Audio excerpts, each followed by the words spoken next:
Fala galera, tudo bom com vocês? Professor Lima aqui na área mais uma vez para a gente poder seguir a nossa rotina de estudos para sua aprovação nessa nossa jornada de estudos sobre geografia. Hoje um tema extremamente atual, um tema que eu poderia apostar com vocês tranquilamente, um tema certo para uma prova de concurso, beleza? Porque é um tema atual. É um tema muito discutido, é um tema de extrema relevância e é um tema onde o Brasil ele é destaque para o mundo. Do tipo, é um tema que o Brasil se gaba para o resto do mundo de ser pioneiro, de ser o bonitão das tapioca, de ser o gostosão, de ser exemplo para o resto do mundo. Então, evidente que é um tema, um prato cheio para concurso público que diz respeito à nossa matriz energética. Para a gente poder começar, o que desgraça é uma matriz energética? Resumidamente, quais são os recursos que nós utilizamos para produzir energia no Brasil? A energia do nosso país, ela é produzida utilizando o quê? Pronto, isso é uma matriz energética, beleza? De cara, já anota aí agora, o Brasil, no assunto energia, principalmente no uso de energia renováveis, que são consideradas as fontes de energia que menos causam impacto à natureza, o nosso país ele é considerado pioneiro e exemplo para o resto do mundo. Eu vou repetir, no assunto energia, mas especificamente nas chamadas energias renováveis, que são aquelas consideradas menos poluentes, menos agressivas à natureza. O Brasil, ele é exemplo para o mundo. Nós somos referência nesse setor. E é isso que eu quero que vocês entendam a partir de agora, meus amores. Para a gente poder começar, nós já definimos o que é uma matriz energética. Ótimo, a galera já está entendendo. Segundo ponto, eu disse que o Brasil é referência quando o assunto é energia renovável. Por quê? Olha esse gráfico que está aí na tela para vocês. Mas olha para esse gráfico igual você fica olhando aquele menino, aquela menina na academia que nem sabe da sua existência. Olha para ele aqui. Esse gráfico ele está apresentando Brasil e mundo. Aqui, Brasil, mundo. E o uso de energias renováveis e não renováveis. Percebe o seguinte, o mundo utiliza em média 30% de energia renovável. Brasil, mais de 85%. E aí, lembrando de maneira breve, vamos definir aqui basicamente o que é uma energia renovável e o que é uma energia não renovável para que você entenda. Toda vez que você ouvir falar fonte de energia não renovável, o nome já é autoexplicativo. É aquela fonte de energia que a natureza está fornecendo, o ser humano está usando, só que o nosso ritmo de consumo é muito mais acelerado do que o ritmo de produção da natureza. Ou seja, uma fonte de energia não renovável tem grande potencial de acabar. A gente usando e sumir. As fontes de energia não renováveis, elas são mais poluentes. Elas causam mais impacto à natureza. O que é uma fonte de energia renovável? Uma fonte de energia renovável é aquela que a natureza produz, homem usa em equilíbrio, como diria o Thanos lá dos Vingadores. Não há o risco delas se esgotarem. São fontes de energia praticamente inesgotáveis. Exemplo, energia solar. A gente não vai acabar com o sol. A gente não vai gastar o sol usando. E se um dia o sol acabar, a gente também não vai precisar de energia nenhuma, porque a gente vai ter ido todo mundo para o inferno, todo mundo sumindo. Beleza? Segundo ponto importante das energias renováveis. Elas são consideradas mais limpas. Elas causam menos impacto à natureza. E, por favor, anote. Anote com um pedaço de carvão, com um caco de telha. Pega um pedaço de ferro, escreva isso na bateria do carro do seu pai. Ele vai lhe dar uma surra e você vai lembrar disso na hora da prova.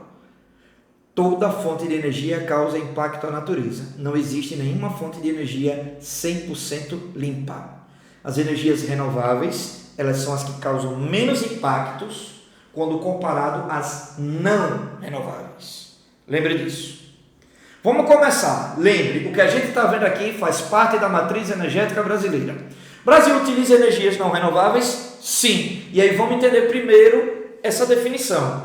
Uma fonte de energia não renovável pode ser dividida em dois grupos: energia nuclear e combustíveis fósseis.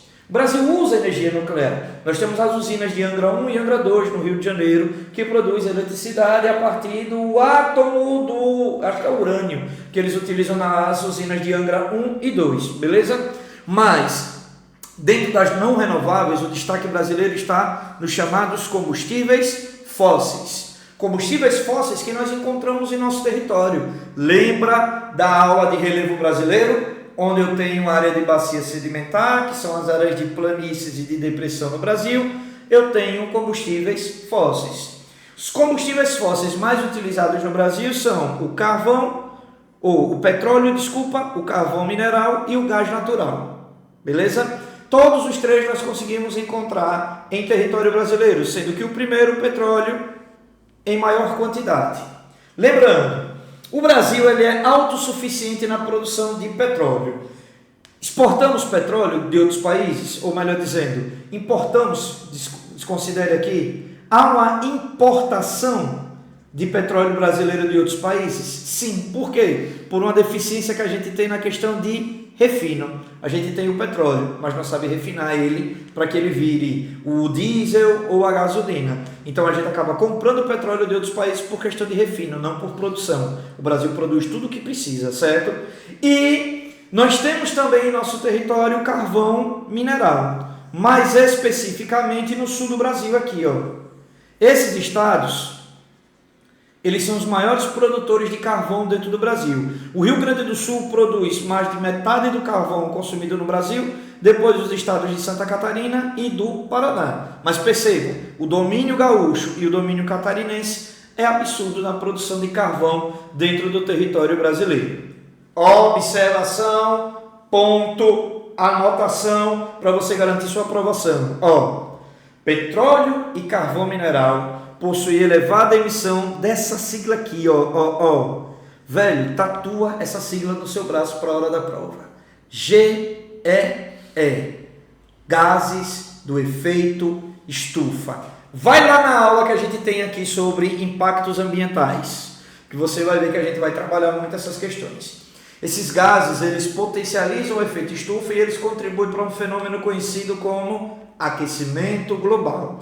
No meio dos gases do efeito estufa, nós temos os três grandes vilões, que são o dióxido de carbono, o grande vilão, metano e o óxido nitroso, que são gases do efeito estufa que contribuem para as mudanças climáticas, principalmente para o chamado aquecimento global. Então, o uso de combustível fóssil é igual a mudanças climáticas. Combustível fóssil é o que predomina no Brasil? Não, para cá. Lembre, aproximadamente 13% da energia brasileira é não renovável. No meio desses 13% aqui, a gente tem combustíveis fósseis e combustíveis nucleares. O que predomina no Brasil são as fontes de energia renováveis. Seguindo aqui, e aí a gente vai começar a ver as renováveis. Só que um parêntese rapidão para o que a gente está analisando aqui, Quando a gente diz produção de energia, é produção de energia para tudo, viu, galera? É matriz energética brasileira para produção de eletricidade, é matriz energética brasileira para produção de combustíveis para veículos. Tudo que é energia no Brasil é o que a gente está estudando agora, beleza? A gente não está estudando somente a produção de combustível, somente a geração de eletricidade. A gente está analisando o campo macro. É isso que você tem que entender, é o macro. E agora a gente vai focar naquilo que o Brasil é referência no mundo. Uso de fontes de energia renováveis. As principais utilizadas no Brasil: hidrelétrica, solar, eólica, biomassa. Algumas pausas. Hidrelétrica, você pode encontrar em alguns materiais com a chamada energia hidráulica, que é quando eu produzo energia utilizando a força da água. Solar, você pode usar ou pode encontrar o termo fotovoltaica. É a mesma BOSTA. Tranquilo? Aí eu tenho a ordem das mais usadas no Brasil atualmente. No grupo das renováveis, em primeiro lugar, hidrelétrica, depois solar, depois eólica, depois biomassa. Lembre, emitem poucos poluentes, mas causam pequenos impactos ambientais onde se instalam. Tranquilo? Vamos lá. Vamos começar pela energia hidrelétrica, que, como eu disse a vocês, é o recurso renovável mais utilizado no Brasil. E aí vamos lá. Por que hidrelétrica? Ó para mim, velho, isso é muito importante. Se você está me assistindo enquanto caga, prenda aí o teu leite. Não caga agora não. Prenda a respiração. Presta atenção no que eu vou falar agora. Presta atenção no que eu vou falar. Ó, isso tudo que você está vendo aqui, essas fontes de energia que você está vendo aqui, o Brasil utiliza, gente. Não é porque a gente é moderno, pioneiro, high-tech, investe nessas tecnologias, não. Deus presenteou a gente com isso. Energia hidrelétrica, energia solar, energia eólica, são consequências de características geográficas do território brasileiro. O Brasil tem recursos naturais nesse campo e utiliza eles para a produção de energia. Guarda essa informação. Pronto, pode voltar a cagar agora. Ó, veja só. Por que tanta energia hidrelétrica? Ó para cá, ou hidráulica. Nós temos rios encachoeirados. O que é que isso significa? Nas áreas de planalto do Brasil, nós temos as nascentes dos nossos rios. E a foz desses rios, o lugar onde ele vai desaguar, é geralmente em lugares mais baixos. O que é que eu estou querendo dizer com isso? Os rios brasileiros nascem em lugares altos e desembocam em lugares baixos. Isso favorece o acúmulo de água nas barragens hidrelétricas, que vai acabar favorecendo a produção de energia. Além disso, lembre, nós vimos isso na aula de clima e nós vimos isso na aula de relevo. Chove muito no Brasil e isso contribui para um volume de água elevado. Então veja só, chove que só o caralho. Aí os rios brasileiros têm um volume de água absurdo. E esses rios nascem em lugares altos e desembocam em lugares baixos, o que contribui ao armazenamento de água nas barragens. Um prato cheio para a gente poder produzir esse tipo de energia, certo? Então, essas são as principais explicações para a gente ser tão voltado à produção de energia hidrelétrica. Agora, lembre de um detalhe, energia hidrelétrica tem pontos negativos. Primeiro ponto negativo, anote aí, caro pra caralho. O custo de construção de uma hidrelétrica é altíssimo, é na casa dos bilhões de reais. Segundo ponto, uma energia hidrelétrica quebra a dinâmica de um rio, quebra toda a estrutura da dinâmica de um rio, e as usinas hidrelétricas, elas emitem gás metano, porque embaixo da barragem de uma usina hidrelétrica ficam animais que morreram ali no período da inundação, plantas que foram inundadas pela barragem, essa matéria orgânica entra em decomposição e começa a emitir gás metano. Lembre, hidrelétrica também causa impacto. Seguindo aqui, vamos à energia solar, que é a que mais cresce no Brasil. Provavelmente na sua rua alguém colocou placas fotovoltaicas no telhado para produzir energia solar. Lembra do que eu disse? Por que o Brasil investe tanto em energia solar? Porque nós somos modernos e antenados com o futuro? Não, por causa de questões geográficas. Nós temos em média 2.200 horas de sol por ano no Brasil. E no Nordeste, em algumas regiões, chega a passar de 3.000 horas de sol por ano. Então a gente começa a aproveitar esse sol para a geração de energia, que lembre, solar ou fotovoltaica, é a mesma coisa.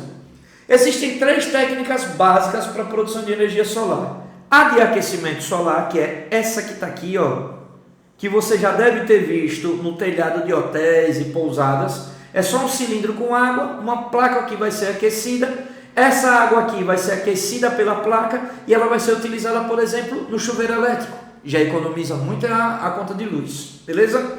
Temos as chamadas placas solares mesmo, que vai ser essa daqui, placa solar ou placa fotovoltaica, que é a mais conhecida que a gente tem. E nós temos a chamada energia heliotérmica, que são parques com diversas placas solares gerando eletricidade em grande quantidade. Eletricidade essa que pode acabar abastecendo até mesmo um município, uma cidade, mas que normalmente no Brasil esses parques são utilizados para alimentar indústrias. Salvo engano, a fábrica da Pirelli na Bahia tem uma usina heliotérmica para poder abastecê-la com eletricidade. Energia solar é considerada uma das mais limpas que se tem. O impacto que eu tenho, a natureza do uso de energia solar, é só a retirada do minério que é utilizado para a produção das placas. Só isso. E lembre, é a segunda que mais cresce no Brasil. Está muito próximo de acompanhar as hidrelétricas. Beleza? Vamos lá. Terceira das fontes de energia renováveis. Energia eólica, produção de energia a partir de ventos. Lembre de detalhes importantes. Primeiro, mais uma vez, o Brasil ele se aproveita de uma característica geográfica para gerar energia. No nosso país também venta muito e mais uma vez o Nordeste tem grande destaque. A grande quantidade de ventos na região Nordeste, principalmente na faixa litorânea. Presta atenção nesse segundo ponto aqui da energia eólica, galera. Os parques eólicos no Brasil, eles são onshore. O que é que isso significa? Eu posso ter parques onshore ou eu posso ter parques offshore. O que é que são os parques onshore? É a estrutura da usina eólica montada em terra firme, dentro do continente. O que são os offshores? São estruturas que são montadas no mar, fora do continente. Exemplo, os parques eólicos holandeses, eles são montados no mar, no meio do oceano. Captam energia lá no meio do oceano e levam essa energia para dentro da Holanda. Não é o caso brasileiro. Boa parte da produção da energia eólica brasileira é onshore, ou seja, dentro do continente brasileiro. Tranquilo? Energia eólica gera impactos? Gera. Principais. Presta atenção, anota aí. Número 1, morte de aves. Certo? Aqueles cataventos gigantes para geração de energia eólica matam muitas aves. Segundo, eles acabam impactando os sinais de rádio e TV nos locais onde estão. Terceiro, acabam provocando danos auditivos a moradores. Por exemplo, é indicado que não haja residências que não tenham moradores em áreas próximas a parques eólicos. O barulho do catavento girando constantemente, com o passar do tempo, pode acabar gerando danos auditivos. Não é que o cara mora perto de uma usina eólica, o catavento gira, pronto, fiquei surdo. Não. É com o passar dos anos que podem ocorrer danos auditivos. É a exposição constante por longo período que pode provocar danos auditivos. E por fim, biomassa. Biomassa, traduzindo, é quando eu utilizo algum tipo de matéria orgânica, pode ser de origem vegetal, pode ser de origem animal, pode ser até lixo, para gerar energia. Dentro do Brasil, a biomassa é dividida em 3 grandes grupos. Eu tenho o biogás, eu tenho o biodiesel e eu tenho o etanol. Tranquilo? Observação. No Brasil, nós utilizamos a cana-de-açúcar para a produção de etanol. Porra, professor, que observação besta do caralho. E dá para produzir etanol com outra coisa que não seja cana-de-açúcar? Dá. Dá para produzir etanol com milho, dá para produzir etanol com beterraba. Só que no Brasil, nós utilizamos cana-de-açúcar. E, por favor, preste muita atenção no maior impacto que o uso do etanol tem provocado ao Brasil. Nós usamos cana-de-açúcar para produzir etanol. E aí, o que é que pode ocorrer no decorrer do tempo? As áreas agricultáveis brasileiras podem ser tomadas por cana-de-açúcar. Como assim? Se o agricultor brasileiro perceber que ele está lucrando mais, que ele está tendo mais dinheiro, plantando cana-de-açúcar, ao invés de plantar feijão, ao invés de criar gado, ao invés de criar galinha, ao invés de criar batata, ao invés de cultivar batata, se ele perceber que plantando cana-de-açúcar ele lucra mais do que plantando alimento, ele vai deixar de plantar alimento e ele vai plantar cana. E aí nós vamos ter esse probleminha que está aqui, a relação entre produzir alimento e produzir energia. Se as áreas com cana-de-açúcar avançam, as áreas que produzem alimentos diminuem. Se a gente diminui a produção de alimento, a tendência é que o preço suba, os alimentos hiperinflacionem e a gente pode ter uma certa crisezinha na produção de comida. Então é aquela relação, eu vou produzir alimento para gente ou eu vou produzir alimento para carro ou alimento para produção de energia. Beleza? Além dessas 4, gente, eu gostaria de destacar uma outra antes de partir para a resolução de questões, que é a energia maré motriz, que ainda é pouco utilizada no Brasil, que é um tipo de produção de energia que vai utilizar o movimento da maré, as ondulações de subida e sem maré, e o movimento das ondas para gerar energia. O principal impacto que essa fonte de energia causa é destruir a paisagem, porque normalmente são parques construídos na faixa litorânea que, principalmente se tratando de Brasil, é muito voltado para o turismo. Então, se eu construo essas estruturas no litoral, eu meio que deixo a paisagem feia, pouco atrativa. Mas é uma outra fonte de energia renovável, limpa, de poucos impactos. Lembre, maré motriz. Utiliza a força das ondas ou o movimento das marés para geração de energia. Tranquilo? E aí vamos para o que interessa. Eu já entendi o que é uma fonte de energia renovável, não renovável. Vi que o Brasil é exemplo no mundo no uso de fontes de energia renováveis. E agora eu quero saber como é que essa desgraça vem. Então vamos começar nosso processo de resolução de questões com uma questãozinha aqui da CESP. Muito direto, o comando da questão vem dizendo: no que se refere à composição da matriz energética brasileira, assinale a opção correta. A letra A vem dizendo o seguinte: o uso em larga escala de fontes de energia não renováveis coloca a matriz energética brasileira em um patamar de forte impacto ao meio ambiente. Lembre, repetir isso pelo menos umas 3 vezes na aula de hoje. O Brasil não utiliza em larga escala fontes não renováveis. Nós somos exemplo no mundo do uso de combustíveis renováveis. Então, letra A, descarta.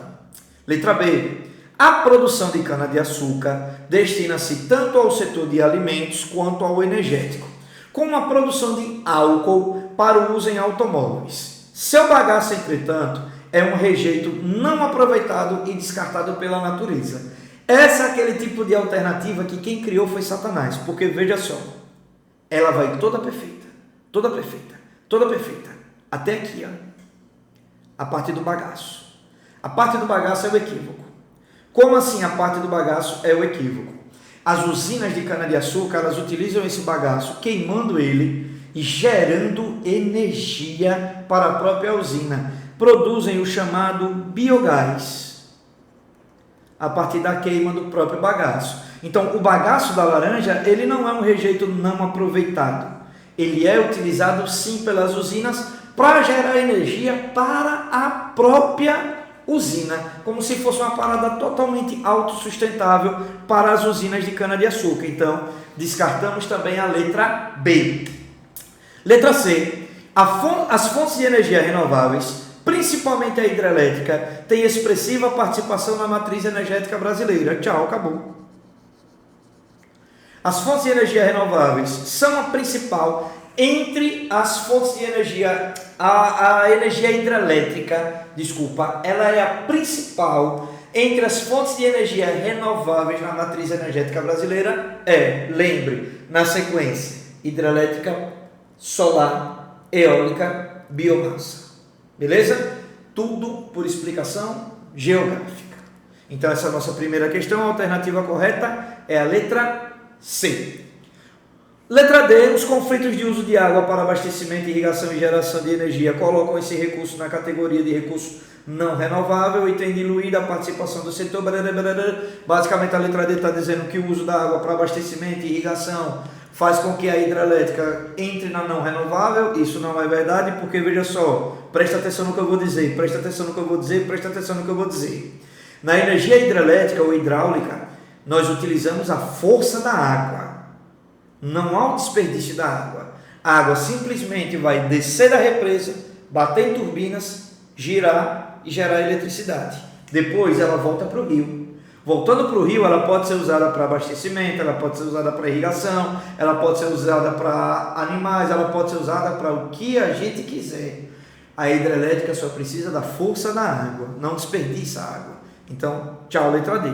E a letra E. A energia eólica tem baixa participação na matriz energética brasileira e o seu custo impede a expansão. Totalmente errada, certo? Tem uma importância para a matriz energética brasileira e o custo é bem reduzido. Tranquilo? Vamos para a nossa segunda questão, também da CESP, que vem dizendo o seguinte: no que se refere à produção de energia eólica, no Brasil, assinale a opção correta. Letra A. O maior potencial de produção de energia elétrica a partir dos ventos do Brasil está na região sudeste. Não. Está na região nordeste. O nordeste ele é destaque na produção de energia eólica. Letra B. O Brasil é um dos países com maior capacidade produtiva desse tipo de energia no mundo. Tchau. Corretíssimo. Certo? Ventos constantes, principalmente na região nordeste. Letra C vem dizendo que a motivação do Brasil para explorar a energia dos ventos é a mesma de outros países, ou seja, a economia de energia. Não é motivação. O Brasil ele só aproveita uma característica geográfica sua, que são os fortes ventos para geração de energia. Letra D. A produção de energia cinética dos ventos é dependente das estações do ano? Não, certo? O Brasil tem vento praticamente o ano todo, independente se é inverno, se é verão, se é outono ou se é primavera. Então também vai estar errada a letra D, letra C já diz que está errado, letra A já diz que está errado, e letra E, o maior parque eólico do Brasil é do tipo offshore, não, são do tipo onshore. Offshore é aquele que fica, não no litoral, desculpa, é aquele que fica no oceano, no meio da água lá. Onshore é o que fica no continente, e a maior parte dos parques eólicos brasileiros são onshore e não offshore. Beleza? Vamos para mais uma terceirinha questão aqui, esse tipo de questão que eu amo. Vem dizendo o seguinte: os fatores que justificam a posição do Brasil destacada no texto, pronto. Eu quero saber que posição do Brasil é essa que está sendo destacada no texto. Vamos para o texto. Aproveitamento das diversas formas de água. Rede hidrográfica brasileira, bacias e aproveitamento. O Brasil possui um enorme potencial para gerar energia renovável. De acordo com o Balanço Energético Nacional 2022, a matriz energética brasileira é composta por aproximadamente 78% de fontes renováveis, contra uma média mundial de 29%, segundo a Agência Internacional de Energia. Ou seja, o texto está dizendo que o Brasil é pioneiro no uso de fontes de energia renováveis. É isso que o texto está dizendo. Quais fatores explicam o Brasil ser pioneiro no uso de fontes de energia renováveis? É isso que a questão quer. Deu para entender? Li o comando, ele vem dizendo que tem uma característica sendo destacada no texto. Li o texto. Que característica é essa? O Brasil é destaque global no uso de fontes de energia renováveis. Ok. Quais fatores explicam esse destaque brasileiro? E aí nós vamos para o texto. O texto vem dizendo o seguinte, os textos vêm dizendo o seguinte. O número 1 diz que presença de bacias hidrográficas com imenso volume de água, ok. Vastas áreas de drenagem, ok. E relevo acidentado com presença de grandes desníveis. Perfeito. Ó, volume de água para geração de hidrelétrica, drenagem, ou seja, capacidade de absorver água da chuva para aumentar ainda mais esse volume de água, ok. E o relevo acidentado com desníveis. Os rios nascem em área de planalto, desembocam em áreas de planície. Nasce em lugar alto, desemboca em local baixo. Contribui para captar água para as represas das usinas hidrelétricas. Então, esse primeiro item está perfeito. Se eu sei que o primeiro item está perfeito, está correto, eu vou para as alternativas. Eu vou para as alternativas para quê? Eu vou eliminar todas aquelas que não colocam o primeiro item como correto. Então, eu já elimino a letra A, já elimino a letra B, já elimino a letra D. Ficou só C e E. E aí perceba o macete. Fiquei entre C e E. C diz que está certo 1 e 2. E diz que está certo 1, 2 e 3. O que é que eu faço agora, gente? Eu vou ler a 2? Não. Por que eu não leio a 2? Porque a 2 está tanto na letra C como na letra E. Eu leio a 3. Se a 3 estiver correta, a resposta é E. Se a 3 estiver errada, a resposta é C. Deu para entender o macete aqui? Já pulo, não preciso ler 2. 2 não vai me ajudar em nada. Se a 2 estiver certo, pode ser C, pode ser E. Não me ajudou nada. Deu para entender? E outra, eu já sei que a 2 está certa, né? Porque afinal de contas ela está tanto na letra C como na letra E. Eu vou ler só o terceiro. Terceiro item correto, resposta certa, letra E. Terceiro item errado, resposta certa, letra C. Vamos para o terceiro. Domínio de tecnologia de ponta seria um fator para o Brasil investir em tecnologias renováveis para a exploração de recursos energéticos na plataforma marítima em grandes profundidades. Se eu estou falando de plataforma marítima e grandes profundidades, eu estou falando de combustíveis fósseis. O texto me diz que o Brasil é pioneiro em renováveis. Fontes de energia renováveis não são combustíveis fósseis. Combustíveis fósseis são não renováveis. Então eu descarto essa segunda questão. Se eu descarto a terceira, desculpa, eu descarto esse terceiro item. Se eu descarto o terceiro item, eu sei que a letra E está errada. Se eu sei que a letra E está errada, a resposta correta é a C. 1 e 2 estão corretos. Beleza? E a 2 está dizendo, posição geográfica com um território que recebe mais de 2.200 horas anual de insolação para o aproveitamento de painéis fotovoltaicos. Correto. 1 e 2 está correto. Alternativa correta, letra C. questãozinha aqui, para a gente poder concluir. O comando vem dizendo o seguinte: nesse sentido, é correto afirmar que é um exemplo desse tipo de energia A. Pronto. Que tipo de energia é esse? Eu quero um exemplo de um tipo de energia. Eu vou descobrir o tipo de energia lendo o texto. Esses tipos de fontes de energia são as fontes mais comuns. No entanto, a queima desses combustíveis libera dióxido de carbono e outros poluentes na atmosfera, contribuindo para o aquecimento global, a poluição do ar e a chuva ácida. Gente, se eu queimo um combustível e ele libera dióxido de carbono, primeiro eu estou falando de combustíveis não renováveis. Eu já sei que é combustível não renovável. Segundo, se está liberando carbono, no grupo dos não renováveis, que lembre, pode ser nuclear e pode ser fóssil, se está emitindo carbono, só pode ser um combustível fóssil. Então vamos lá. São exemplo desse tipo de energia, ou seja, são exemplo de um tipo de energia não renovável do tipo fóssil. Letra A, solar, não. Solar é energia renovável. Biomassa, não. Biomassa é energia renovável. Energia derivada do carvão? Sim. Carvão é um combustível fóssil do tipo não renovável. Quando o carvão é queimado, ele emite dióxido de carbono, que é um poluente que vai acabar degradando a atmosfera. Então a alternativa correta aqui é a letra C. Só por desencargo de consciência. Letra E, eólica, é renovável. Letra D, eólica, é renovável. Letra E, hidrelétrica, também é renovável. A alternativa correta aí é a letra C. Beleza, galera? Me despeço de vocês agora. Já faço o convite para a nossa próxima aula, nessa nossa jornada rumo à sua aprovação. Beijo do tio Lima. Até a próxima. Fui.